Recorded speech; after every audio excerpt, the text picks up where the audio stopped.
I'm Chad Ruthermans, And I'm Andy Kinnick. and welcome to NOCLIP Pocket. Build your dreams on our foundation. Today, we're going to be talking about Downwell, which was a game that was developed by Moppin and was published by Devolver Digital and released in 2016 on a bunch of stuff, and then it got a Switch release in 2019. And I definitely almost broke down there because Moppin is just such a good. I don't even know if that's how they want that to be pronounced. I mean, But that's how it's spelled. yeah, just like a casual way of saying that you're cleaning the floor. I don't know. But this game did mop the floor with us because it is a hard as nails roguelike platform game where your objective is to take yourself from the surface and get to the bottom of the well. Down well. Yes, with gun boots. Mm-hmm. But yeah, I think the nature of the game being like a vertical oriented screen is interesting because it makes me think of like an arcade game. Mm-hmm. Or something like that, or like something that was designed for phones, but I think it released on iOS and Windows at the same time, so it isn't like necessarily a phone game. Mm-hmm. I don't know how exactly you want to draw that line or whatever, but I think that's interesting, and I like, at least to my knowledge, I can't think of any other like vertically oriented like platforming style games where you go down instead of up. Yeah. And it's weird that it took until like the 20-teens for someone to come up with that concept. Yeah. It's weird because it is a rarity, for sure. And it really reorients... It orients the game toward two things specifically. One is rather than trying to avoid stuff moving upward, you're trying to hit things going down, and it also pushes the game towards speed, which you do not want. It's bad speed. It's speed you want to avoid when you're playing. Mm-hmm. Which is like in contrast to, and there have been a number of these like infinitely scrolling, upward moving platform games on phones. They really like they have a focus on sort of like strategy and reflex and stuff like this game does, but it just feels entirely different simply by changing the axis that you're moving in. Mm-hmm. Like the way I would describe it is it kind of feels like you're fighting against gravity for control of your character. It always feels like there's like some kind of feeling of like inertia or some kind of something with the physics that isn't quite how you want it. Mm-hmm. It's like you feel uncomfortable the whole time. Yeah, and I just think it's because I just didn't play it enough to get fully used to it. Because like it definitely got more manageable as I played. Yeah. But I never quite like clicked with it all the way personally. We definitely had similar experiences because I felt like all the way up through today, when I was still playing the game, I never felt like I had the fidelity of control that I really wanted. Like it feels, and I feel like I assume that is intentional, that they want it to be frantic, and the game is obviously designed to be difficult. And that is like, it was this friction that made, because I didn't feel like I was in full control of my character all the time, it did feel frustrating when you fucked up, more so than in most games when you take damage and stuff. Yeah, I think you're probably right, because like your one main action is to fire your gun boots, which slow your descent. So like your one action in the game is making yourself fall slower. So that makes sense, that it wants you to feel a little out of control. And yeah, it's like, I don't know if it's just that I need to like get good or whatever, but like I really hated like the bat enemies and how like they could like pretty easily hit you from the side, and it seemed like there wasn't really much of anything you could do about it. Yeah, rule of Downwell number 1: do not ever let bats live. Yeah. Just avoid ever having that happen, because they will come down and fuck you up. Because the better you do in this game, normally, the longer you're staying in the level, because you're spending more time without plummeting and are catching enemies and building a combo and getting gems and getting points that are going to help you later in the game. And the bats just exist as an enemy that will float down from above after you've long forgotten about them, when you have nothing you can do about them, and just fuck your day up and end you. Yep. Mm-hmm. Yeah, and I think it's like, it seemed like, and don't quote me on this, but it seemed like they were like programmed to come at you like from the side and not the top, which is like, can be hard to avoid. Yeah, you can't, because you don't have really left and right control, unless you have very slight left and right control that's made easier by using the guns. Right. So yeah, it's tough. Mm-hmm. And you'll get caught in these loops where you'll land on an enemy and then the bat will fly into you and you'll take damage and then you bounce on the bat, because you're like from your damage animation, you land on top of the bat and then you bounce up and hit something else. And then it just cascades horribly from there. You can have like a run that feels like it's going really good and then just get fucked like that. Like where you just hit like 4 things because you didn't jump quite high enough to get on top of the bat. I found that in this game more often failure snowballed. Yeah. Like a lot. Like way more than I would have ever expected from like a roguelike game. And I don't the thing that's butting heads here, I think, is that I am bad at the game. And the game was clearly designed for people who had the aptitude to become good at the game. And so I see a roguelike where like small mistakes can end your run as being kind of a bad design choice.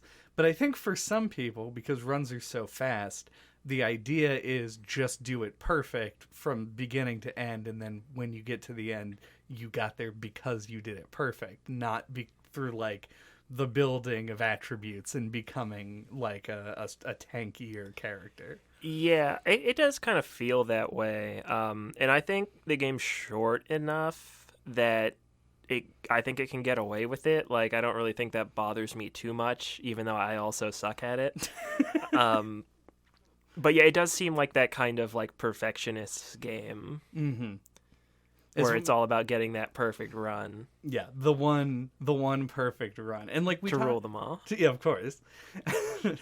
And we talked about this a bit in games like Hotline Miami, where like there's a satisfaction of, after failing 100 times, getting the one run that just looks like you were the action star, and you just know where everything is, and you just go through and plow everybody down without like the same difficulty that you experienced before.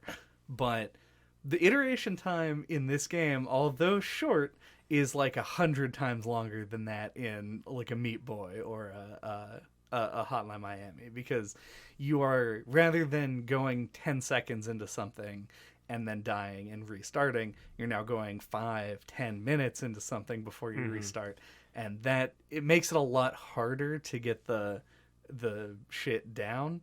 And also, I guess the roguelike elements mean that you can't memorize it. You just have to be better at reacting. Yeah, it's like, for me, the longer I sat and played it, the more everything just started to run together.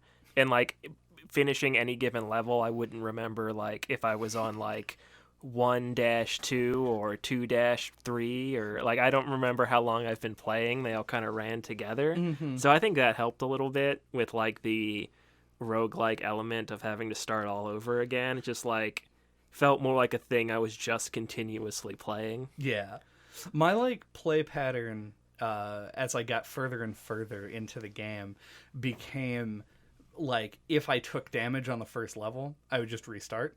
So I'd like hit something quick, like start, retry, yes, start again. Mm-hmm. And I would do that several times until I got a perfect first level.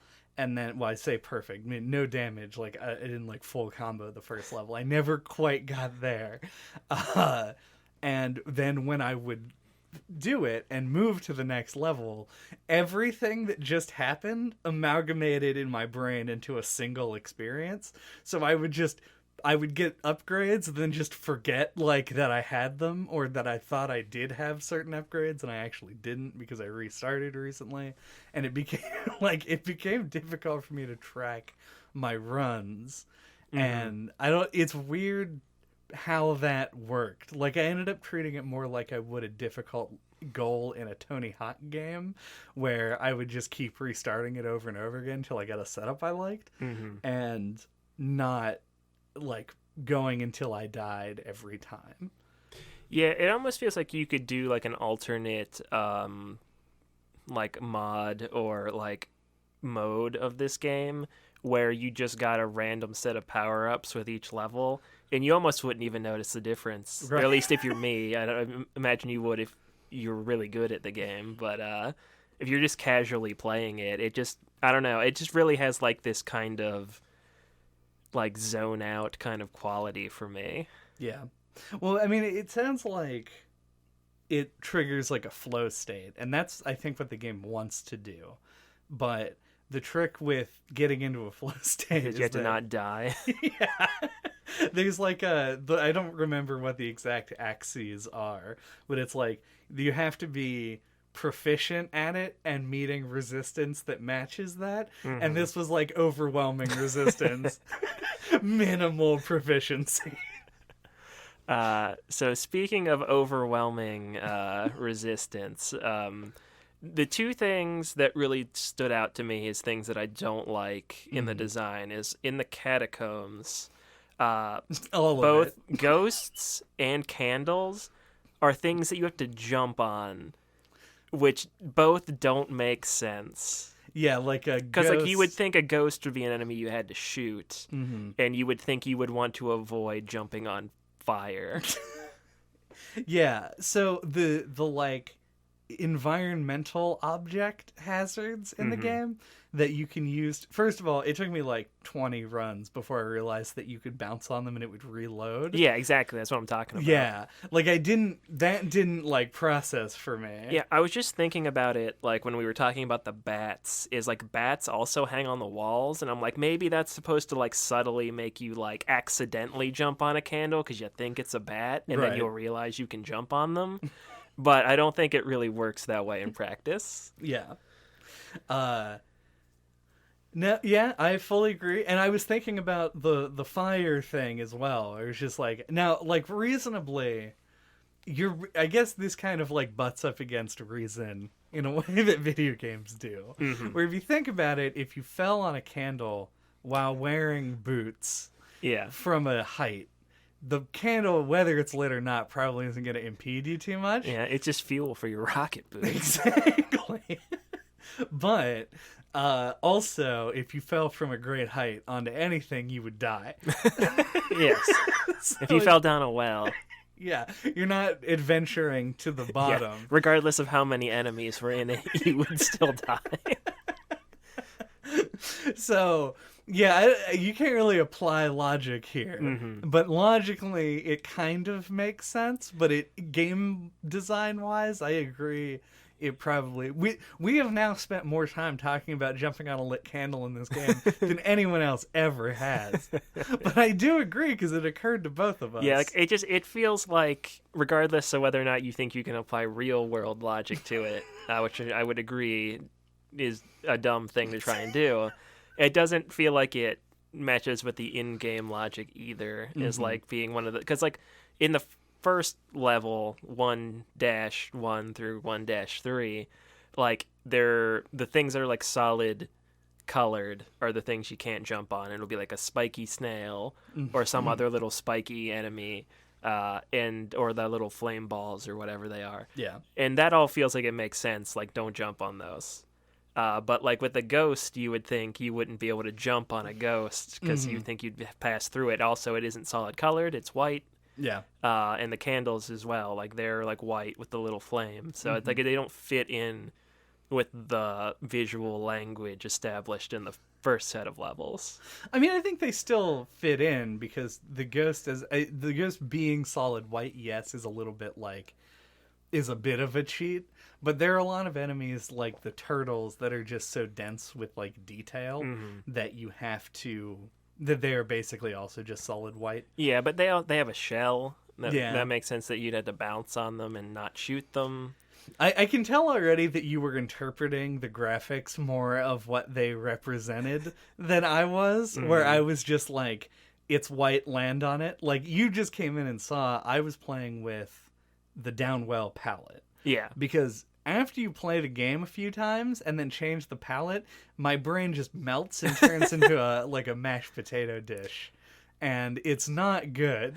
Like, I love that it's there. I love the idea of being able to change the color, but I can't adapt. Like, I would have to do like 10 additional runs just to get used to the new color palette, and then I've unlocked another one. Yeah, I also like that they're there. I think similarly to like Obra Dinn, it feels very much like a throwback because it has like the 1-bit kind of looking graphics, and it puts in these color palettes that kind of make it feel like old computer interfaces, like Obra Dinn did. Yeah. And yeah, I was able to adapt to the ones that were like the same basic setup, just with a different color swapped in instead of the red. Like the aqua was my favorite one. I like to match it. Is that the green one? Yeah. Yeah. So those ones were all fine, but then like I got unlocked the Game Boy one, and I was like, ah, cool. Right. But then that one totally fucked with me because like it doesn't highlight as much as the other palettes do. Like you had like the clear like white and then red or blue or green, whatever, right, as like a secondary highlight color. But with like the Game Boy one, it feels more like it's two tones, even though there are three. Like it's like way less contrast, and it totally fucks with you. Yeah, because in the Game Boy one, your key colors are like green and darker green. Yeah. So it does make it a lot harder to differentiate. I found that issue with a lot of them. Like, then there are the ones that are like, I think it's called Vivid, which is like the jazz cup logo colors. It's like a weird teal and purple, and or maybe there's like it's like green and pink. Either one. Yeah. It's like it's a setup of colors that is so garish to look at that like you would think that it would do a similar job, but then just like the brightness of it washes out like the important detail. Yeah, some of them are like just an eyesore. And yeah, like with contrasts, like you can have complementary colors, but if they're too close to the same value, like the same brightness or darkness, they like vibrate to your eyes, and it makes it hard to focus. Everything else on my body was already vibrating while I was playing this game. Yeah. And so like, yeah, there's a couple of palettes that do that, whereas like one color needs to be darker and one needs to be lighter for it to the contrast to work, for, you know, complementaries to show their namesake. Yeah. Which, all of this to say, like, I don't think that the palettes make the game worse by any means. It's a purely optional thing. Yeah, it's like an optional cool extra that I do like that it's included. It's just like, it's really hard to switch them, especially with any sense of regularity. You have to quit out to the surface. Well, I just mean like it's hard to switch them physically because it will make your eyes reach a resonant frequency with the rest of your body and shatter your teeth. Yeah. So yeah, if you venture beyond the first three, you don't know what. You don't know what the fuck. Yeah. Oh god. But there is another kind of unlock that is mechanically different, and those are the styles is what they call them. Yeah. It's sort of like your walking style when you aren't falling, so you'll never see it. And I might need some help, but I believe it's regular, which is just base mechanics. Boulder, which gives you 2 additional health and makes you fall faster. Yeah, and you roll around, and you only get 2 choices at the end of the levels. So the arm swing style, which disables anything other than gun upgrades inside rooms, and makes shops harder to find. Right. There's levitate, which makes you floaty, so you fall for like slower. Mm-hmm. And then handstand, which just doesn't give you any like mid-level upgrades. I never got that one. Okay, that's the last one. But that one also makes shops cheaper. And I feel like there isn't an argument to be made to use more than 2 of these styles. Yeah, I heavily favored boulder style, personally. For the extra health. Yeah, and I felt like it felt better to, like, roll when, you were walking. Because, like, you could, like... I think your hitbox is smaller, and you could, like, roll under enemies better. I don't know. Just, like, little differences, but, like, made me favor that one. It just felt a little bit better to me. The fast falling was just, like, way too much for me. I didn't really notice it that much. Like, Well, you played with it a lot. I guess. Like, it didn't feel that much faster than any of the others. Right. I mean, more power to you if you figure it out. Boulder is one of the ones I think that there's an argument to take, mostly because of the additional health. It's what I've used a lot when I started playing, and I switched to the arm swing style after I discovered the it doesn't tell you about it mechanic of if you gain 4 health while you have full health, you get an additional maximum health point. Right. And all of the gun upgrades either give you health or charges when you pick them up. So the strategy became go to every single side room, pick up every gun upgrade, and then just try and learn all of them. I hate lasers. Really?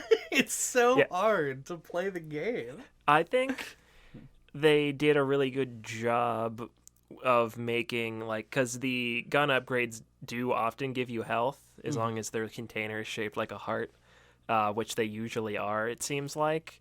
So that I did always go to every single shop unless I missed it, and would always pick them up. And so, like, I don't really have a favorite. This is one of those things where I just used them all, like whichever one came up.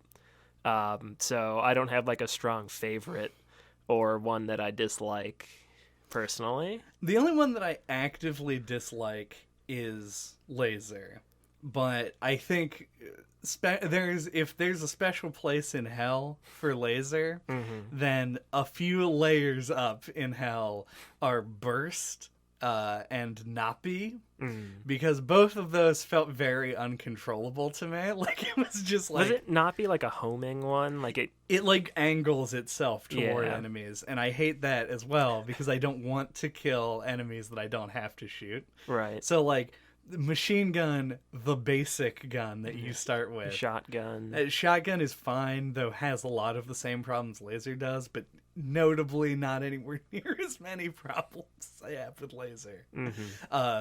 Became like the ones that I hoped for all the time. Puncher, triple, all of those are good because if they feel like, because they're automatic and they don't like burst, which just shoots and you have to tap the button a bunch, you can more fine tune where you're headed, and then the other ones just like laser just kills everything below you, so you cannot fall straight into anything, and it is miserable to me, and you only get like 1 shot with it ever, which is not true. I've had up to like 8 shots with it. It's less bad then, but yeah, I kind of like the punchy, like, just blast downward kind of feel of them. But yeah, like I said, like, I was switching so much that none of them ever really got the chance to really bother me. And that's fair. And I think that's what they want. Like, the game wants you to be able to use all of them in order to do well at all.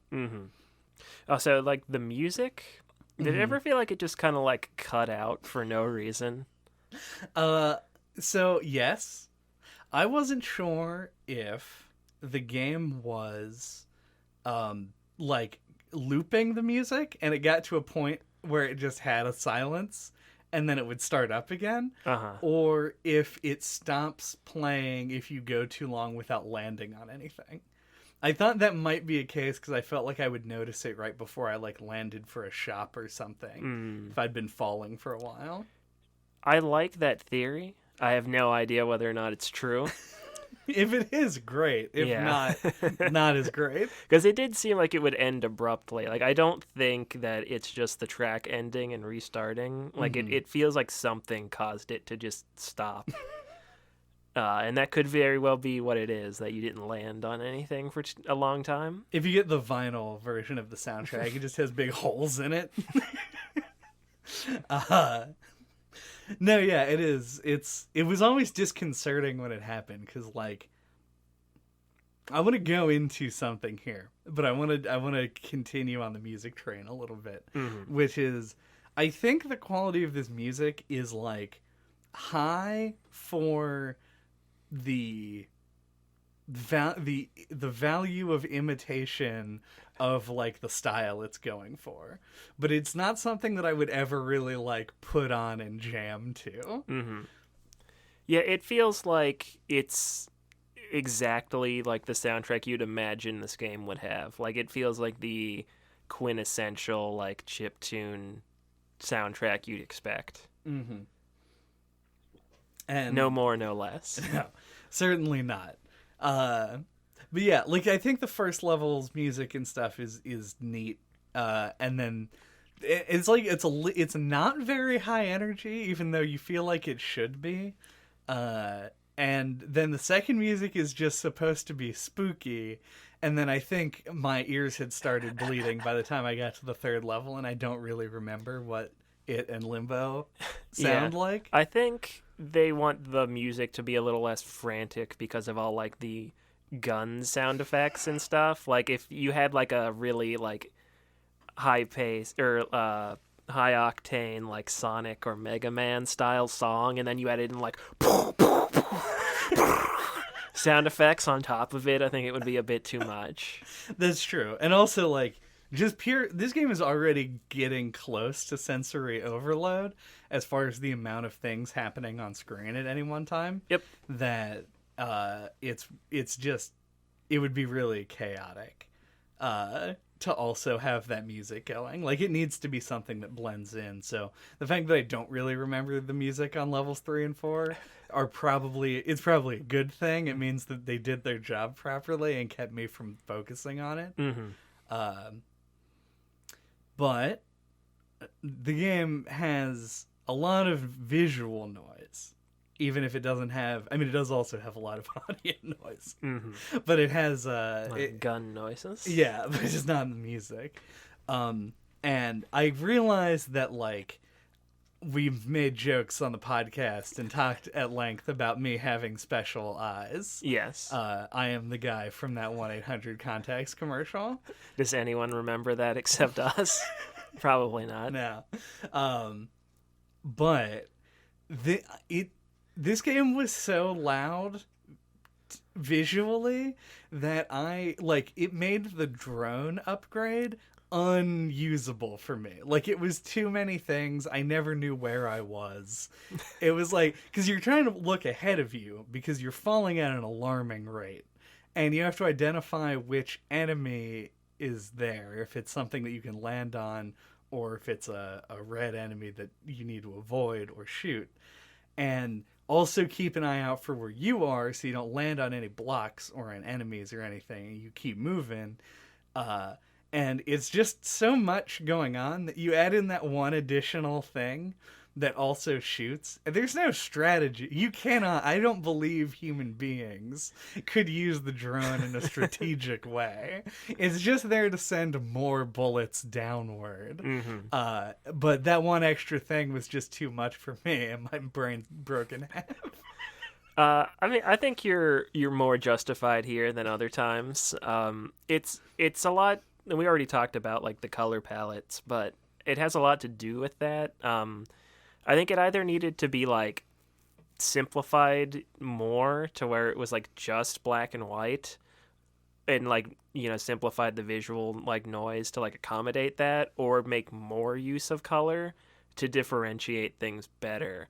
Because, like, everything's black, white, and red. Like, you know, like, it's hard to tell, like, blocks from enemies, from gems, from, like, there can be a lot of things flying around on the screen that are of comparable size and color.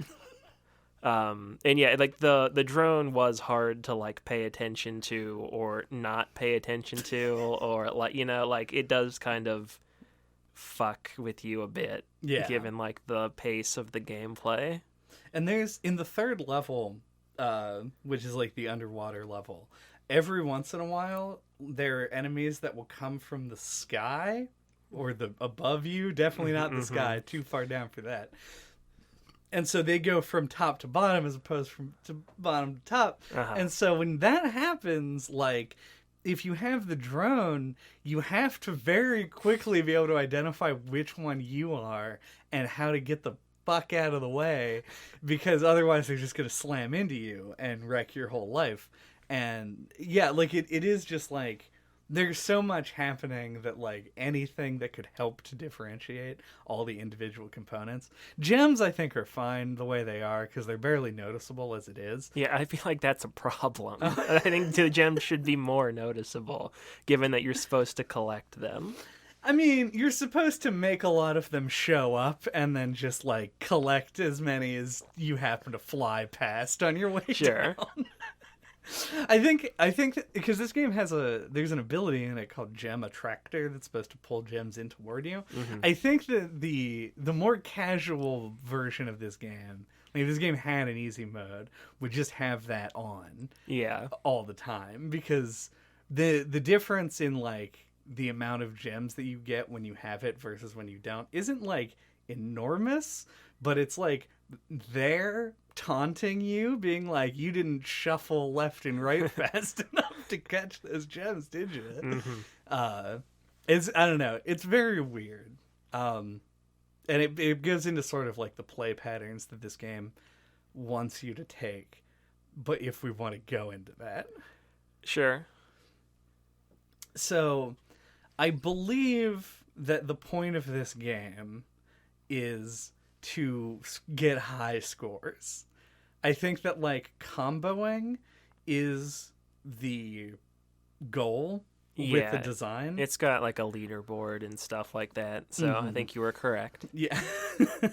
But I think that there are also a lot of things in the game that encourage you to play more slowly and carefully, and I think that's what a lot of people... I think there's going to be a struggle when any given person picks this up, that the new player experience is probably more likely to be a slow one, where you land on blocks when you have them there, and then you jump off of them and try and like avoid enemies probably more than land on them and kill them, and then like run around and pick up all the gems, make sure you don't miss anything, which then gives you a higher gem count, so when you find shops you can afford more items. But then to actually get further in the game, I found that it was like necessary to go for combos, because getting like, I think it's 10 or higher gets you 100 gems, 15 or higher gets you an extra charge, and 25 or higher gets you health. And that's huge. Like that's a huge swing when that happens, when you can get that to work. But it's really difficult to get to that point. Like I probably played this game over the course of the last week for like 8 hours. And like only the last like 2 hours of that I felt like I was like competent enough to actually land a 25 hit combo without just obliterating myself. So I feel like there's a push and pull, and I feel like if the game did more to emphasize the combo thing and maybe made it a little bit easier to do, it gates a lot of its fun behind a really high skill ceiling. Yeah, I think you're mostly right. And I think a lot of that, the stuff you were mentioning, like for like a new casual player, I do think the incentives are there to like play a little bit like slower and more cautiously, to be able to get any, you know, distance into the game without dying. And it kind of, I think it ends up kind of hamstringing a lot of like casual new players, because it's like it doesn't really feel like it has anything in there to kind of progress you towards playing better. Like, yeah, as you said, like it isn't really telegraphed like how to improve or like what's good to be doing. Yeah. And like even the power ups, like your in between level power ups, a lot of them are like a lot of like knife and fork, which like if you're I found the very helpful post on the Downwell subreddit that is just called "Let's Get Good at Downwell," that breaks down a lot of the mechanics in this game, like probably better than we will in this podcast about Sure. the game. It's not what this podcast is about. No, it's true. But like higher level players agree that knife and fork is a good power up that you do want because it helps you build the HP that you need to complete the game. But if you're getting it in a casual playthrough, what you're incentivized to do is every time you kill an enemy, stop, land, go pick up the corpse to get your health back, and then keep going, which emphasizes this real slow play and then rewards you for it. So, but that's not really viable because eventually, like in Limbo, the 4th level, there are 0 enemies. Mm-hmm. Like you just bounce on shit that's floating there, like chairs and tables, and everything else is a red enemy that doesn't leave a corpse. So it's like you just have to, like, at that point, if you got there through careful play, then Limbo is just going to completely ruin your whole life right before the end boss, and you'll never get through it. And then Boulder, which gives you more health to begin with, which seems really enticing and makes you want to play Boulder, makes it harder to play in like the quote unquote intended way. Right. I don't, and it's not like I don't like the game. And I don't think it's a bad game. I just think that its onboarding experience is a very rough one. Yeah. Yeah, it seems like it's maybe lacking a little bit of like playtesting quality sort of things. Like I think this was made by like a relatively small team, like maybe even like mostly one guy or something. I think it's like the opening credit thing, it only shows 4 names. Okay, four people. Yeah, so I mean, it has a little bit of those rough edges you'd expect from that sort of thing. Like nothing like too major or anything. Right. Yeah, like I don't think this game is like broken or something. Right. It's just there's a lot of like hurdle to clear. Oh yeah, for sure. The game does get talked about though in like game design circles, and a lot of it has to do with how cleanly designed this game is, as far as like it's kind of minimalist for the amount of time that you can get out of this. There's even a hard mode if you manage to beat it. There are 3 buttons, and 2 of those buttons are left and right, which most people wouldn't even count as a button. Mm-hmm. So, and then you have a single action button that does everything else. Like on the Switch version of the game, you press any button on the controller, it's gonna do what the action button does. And it's really smart about it, I think. Like, there are very few instances where I felt like another button would have done anything that would have helped at all. Like, obviously splitting jump and shoot is pointless. Like, there's no reason to do that. Mm-hmm. And then it's not a difficult thing to go from that to, well, why do you even need an interact button when contextually you can just change the jump button to that? Right.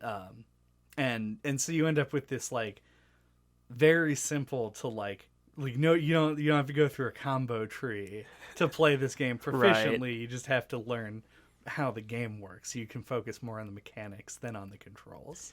Yeah, it's one of those like game design concepts that feels like it just kind of makes sense when you play it, for like lack of better words. Where it, yeah, as you said, like all you need is like the left, right, and action button, and it's one of those games I think you could hand it to like a kid or to your mom or whoever, and like they'd be able to figure it out. Mm-hmm. In probably not a whole lot of time. Yeah. Yeah, it would be like instantaneous. They would just die instantly also. Right. Yeah, the difficulty would fly in their face, but controlling the character... Mm-hmm. Yeah, simple. Chef's kiss. And it's interesting too because like like you played this on PC. Yeah. And I played this on Switch and on phone. And I played it on phone first, and like 4 years ago, like a year after it came out or so. Mm-hmm. And I got it on the phone because I just like I'd heard about it and I was out and I was like, oh, I could get this for $1. Like, okay. So I bought the game and I started playing it and I liked it. I enjoyed my time with it. And then when we talked about it for the podcast, I decided to pick it up on Switch because I thought in my dumb brain that later was belted and broken in half as I described earlier. Like that having a controller would give me like a greater control over my movement and my ability to do things in the game. And while I did eventually kind of get used to it, I was able to play it on both things. I stopped playing it on Switch for a little bit and picked it back up on my phone. And when I was playing on my phone, I like immediately lapped what I had been doing on the Switch on my phone. And I think it's because I wasn't using a control stick, which is just inherently less exact than having a big giant left arrow and a huge giant right arrow. Yeah, when you were telling me about this offcast, I was really surprised that the default controls aren't the D-pad for movement. Well, they are because they just both do the same thing. Okay. Yeah, there's no like control editing. Yeah, they I just don't took know. Everything in the game and was like. Pfft. I don't know if I even would have thought to try to use the analog stick on this game. I don't know. It just seems like that type of game. Am I in the minority for thinking that the Switch Pro Controller D-pad sucks big ass? I don't know. I don't really like it because I feel like it's a little too small, and I feel like the edges aren't beveled enough, where it feels like it's a little uncomfortable to like keep hitting it with your thumb. Don't call me a sissy baby for that. Like I don't want to call them sharp, but I feel like they're not rounded enough. Like the Super Nintendo D-pad, I think, is kind of like it has like those perfect like rounded edges, and like that's what I want on a D-pad. I did not realize when you were saying that originally that you meant the actual edges of the that's what I mean, of the actual. Yeah. Okay. I think it's uncomfortable on the Switch, like that, because they're not rounded. Right. I mean, I could agree with that if I could use the D-pad for long enough to like notice. The D-pad to me is just very like, it is too small for sure, and it's also like it feels mushy, and it's like the distance. I think it feels okay, but between the left and right are not even like the thing that I think is too small. The up and down, like the width of it is too small. So what you end up doing is like you move your thumb over the tiny little D-pad, like making the smallest imaginable adjustments with your tendons, and it just like cramps you up and makes you feel like shit when you're playing it. And the phone isn't honestly all that much better in terms of getting hand cramps because you're holding a phone and trying to do all this shit with your two thumbs, like two thumbs just waiting to start a thumb wrestle, but like not quite getting there. I was really ready for you to say 2 thumbs, 1 cup for some reason. No, not quite. I wasn't quite to that level. I don't know. Keyboard was pretty comfortable. Yeah, keyboard seems like the optimal way to play. Because you can do what is it, W and D for left and right shift for shooting, or you can do left and right on the arrows and left shift to shoot. So it's A also. You noob gamer. Oh, is it A? It's WASD. Oh, okay. Whatever. But no, yeah, and I'm sure that there are even other options available. Like if you wanted to do like WASD, I'm sure and then like space bar. Yeah, I'm sure you shoot. could remap it or whatever, but by default, that's what it is. Yeah. And that does seem like the best option, honestly, to play it. It's like the one thing I wasn't able to try, but like it would have probably been. I mean, good. I'm pretty sure you own it. I was playing your copy. I'm pretty Do sure. I own it on PC also? Almost certainly. I own this game. I so many times. don't think I bought it. Here's a note to any indie developers out there: if you make your game $3 or less, I'll buy 3 copies. This Why is the true. fuck Yeah. not? I've gotten multiple games from you because you were like, I got this on a humble bundle and I already own it. Very possible. I just give so much to charity. I just give and give, you know. Oh god. What I have like one other thing. I'm pretty much about ready to wrap up. You tap down. The only other thing I could think of was the third level has like the breath mechanic, like landing on the treasure chests to breathe as an extra layer. It's the only other thing that I had like to talk about design wise. Like, do you think it adds anything? It added 1 death to my death count, but then after I realized what was happening and what to look for, it wasn't too much. If anything, I think that it makes the third level easier because there are these huge giant things to bounce on and keep your combo moving. Right. So I mean, I liked that. I liked that it made it easier because the second level's balls hard. Yeah, I feel like it's supposed to be this extra layer that adds more challenge, and I don't think it really accomplishes that. No, I agree. I think that it mostly stays the same. Yeah. I was going to ask if you had any, like, upgrades that you went for, but then I recalled earlier you were like, you could just give me a random upgrade. I wouldn't even notice. Yeah, the ones that I liked the most were... God, I don't remember the names of, like, any of them, but I liked the little laser sight that showed you, like, where you were shooting. I thought was pretty good. Hated that one, never got it.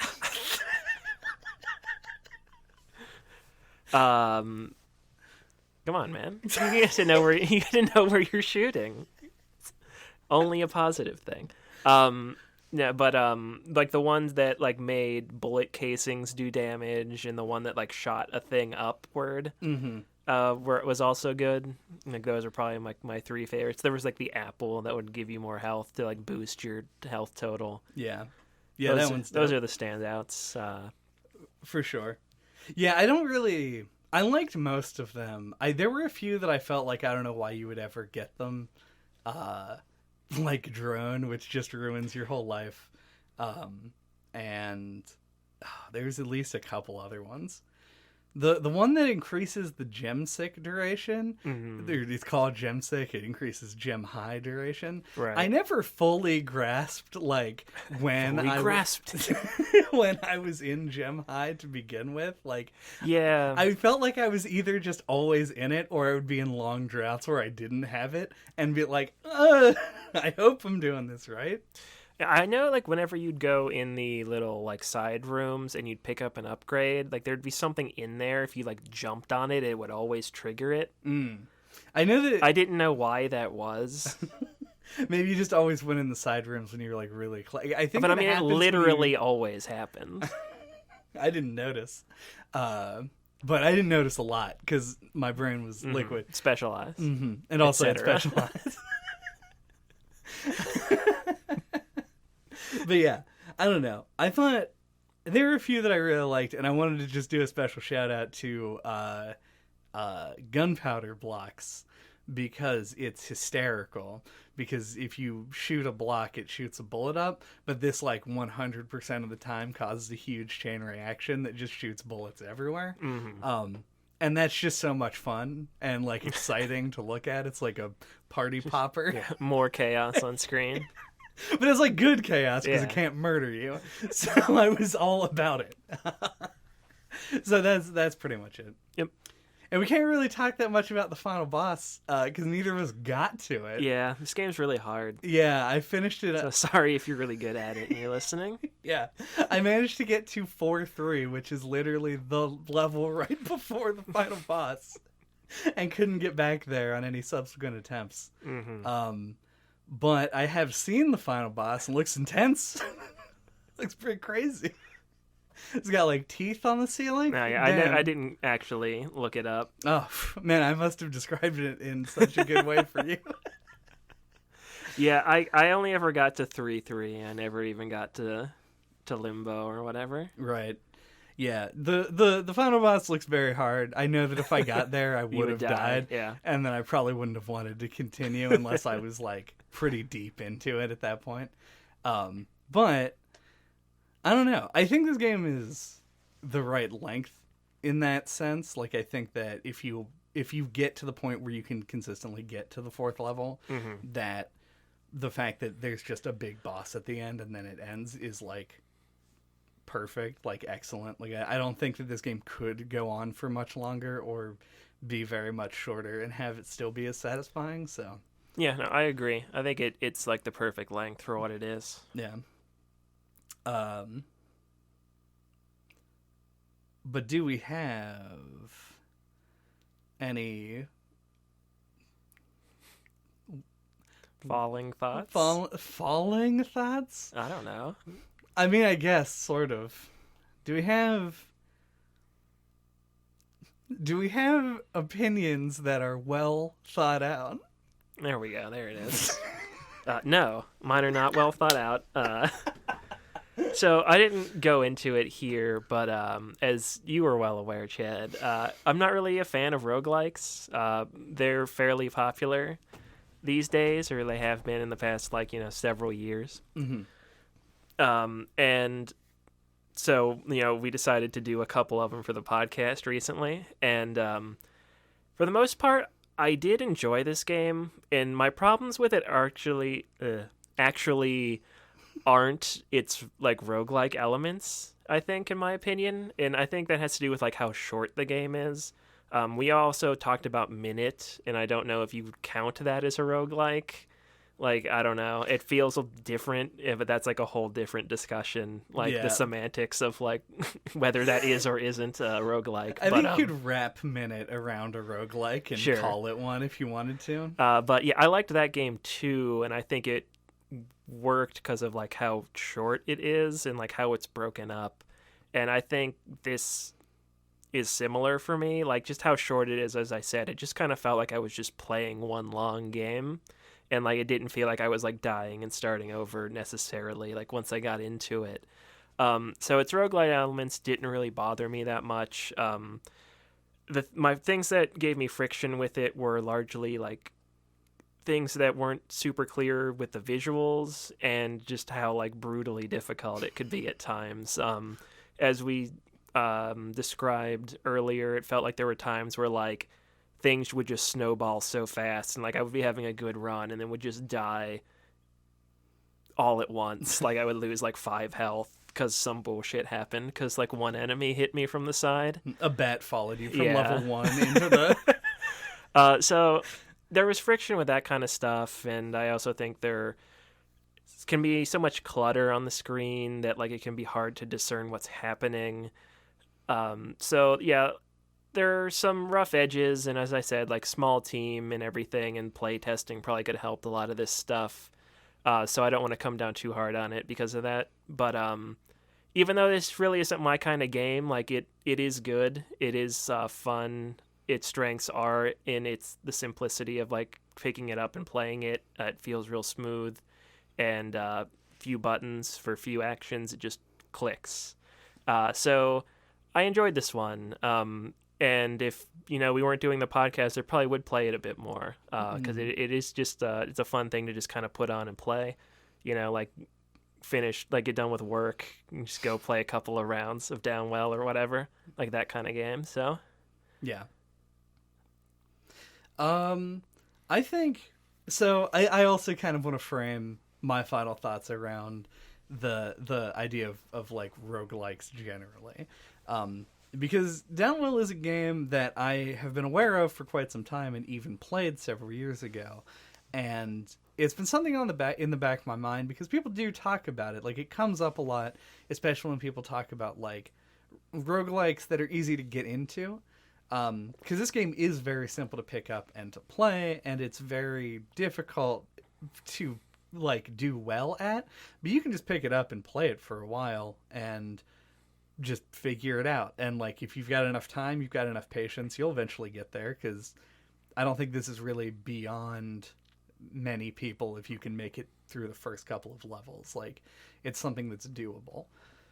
But roguelikes to me are still relatively new to my repertoire of games that I play. Mm-hmm. In the past I've played a few, and it's always I pick up a game, I like the game, but I get impatient trying to figure shit out, and eventually I'll drop it for something else. and having time to sit down and really just like focus on one has made me sort of realize that like, well, it's made me realize two things. One, I'm less impatient than I used to be, though I will still act impatient. Am I having as hell. a good influence on you? Very possibly. I will still make all the same jokes on the podcast about running the Nightmare Headstone. Of course. And two, it's that I actually do really like the state that these games put you into. Mm-hmm. And I do want to find another one that I think I like jive with in the way that, spoilers, Hades does. Yeah. And yeah, for me, just to kind of interrupt a little bit, a wee little bit, for me, it's like the lack of like progression through like a campaign that like I really miss with roguelikes. Because this, even though it felt really fun to play, it was hard for me to play it for very long because I was just like, it's just the same like 4 levels again and again, and it kind of like, I don't know, for me that just kind of wears thin. Right. But anyway, Yeah. back to your thing. I mean, that's an accurate observation. But like, to me, roguelikes are like when you find out about a new genre of music. And I don't mean generally, I mean right now, what's happening with me and roguelikes is when you're like, you hear a band and you like it a lot, and you're like, wow, this is fucking good. And then you like go on their Wikipedia page or whatever, or you search them on Spotify, and it's like, oh, they're a mathcore band? That sounds weird. I don't know what that is. And then you look up mathcore. You're like, maybe this is a new genre that I'm super into. And then you find a few bands on there that you remember listening to, but it was like maybe a little bit too challenging for you at the time. And so you go back, and with the new lens of liking this one thing in the genre, you really want to like, you want to break through whatever barrier it is and be like, this is the fucking I want this to be a thing for me. I want this wealth of new content to enjoy. And then you find out that the mathcore band that you listened to before actually really wasn't all that good, or is just still a little bit too above your head. And that band is the band that I discovered was Hades. The band that I used to like, but I think is still too hard for me, is Downwell. I thought you were going to say The Binding of Isaac for some reason. That's a side tangent, because I do really like The Binding of Isaac, and I've actually cleared that one. But I might talk about that later on the next episode of Dragon Ball Z. Of course. So I guess what I'm trying to say is, if you don't really like roguelikes, this is a great one to kind of like try out, and because it's easy to start playing. It's cheap. You can just put a few runs in, and if you find yourself absolutely distraught at the fact that you aren't really making any progress, maybe this isn't the genre for you. But I like this game a lot, even though I think it's above my pay grade. And by pay grade, I mean ability to play the game. Your play grade. Yes. That's really good. It's above my play grade. Ooh, that would be a good podcast name. Let's change the name of the podcast. My final thoughts have officially gone on for too long. 8 out of 10. IGN.com. IGN.com. Mind-blowing. Too much water. There was. Thank you for listening to NOCLIP Pocket. What are we talking about next time? Next time, we're going to be talking about A Short Hike, a game that will be part 3 in our bird-centric trilogy. So stay tuned as we expand the bird cinematic universe, the avian mythos. The VCU. Yes. I don't know enough about the game to talk much about it. It's kind of like a little sandbox game where like you play as this bird that's going on this hike like up a like little island, like it's like a mountain, and like it's like kind of like you run into characters, you kind of explore and do like little adventure gamey things. I feel like this scenario has played out enough times on the podcast that people are very aware that you're the one that does research. It's just more recently when we try to pick games, you just defer to whatever I say. So I know what we're playing because I picked it. That's fair. I'm always like, is there anything you want to play? And you're like, And then I make some dumb joke and then I sit on the couch. Yeah. That's the dynamic behind the scenes.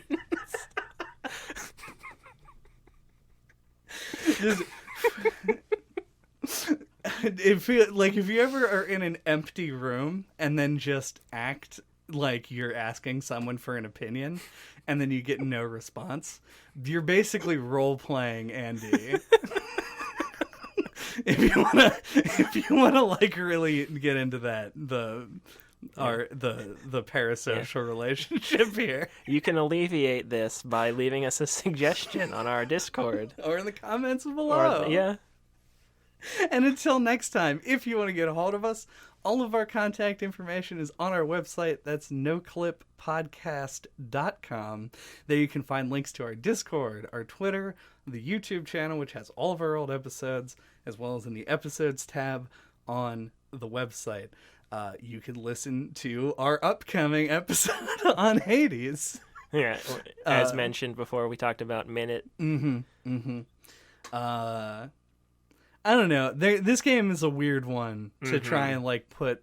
This was a game that was supposed to break the ice. Yeah. On a new type of game for us to talk about. Yeah, we don't really talk about arcadey stuff. I was trying to think of anything else. Star Fox 64 from like 100 episodes ago.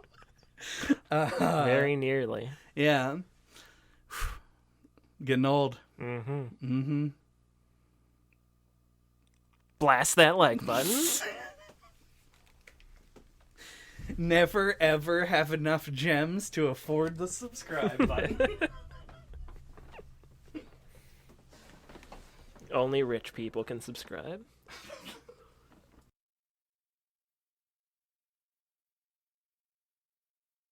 What are we talking about next time? Next time, we're going to be talking about a short hike. I thought I might have said shork. A shork? A shork height. A shark's height. A shark tale. A shark tale. DreamWorks Shark Tale. On the Game Boy Advance.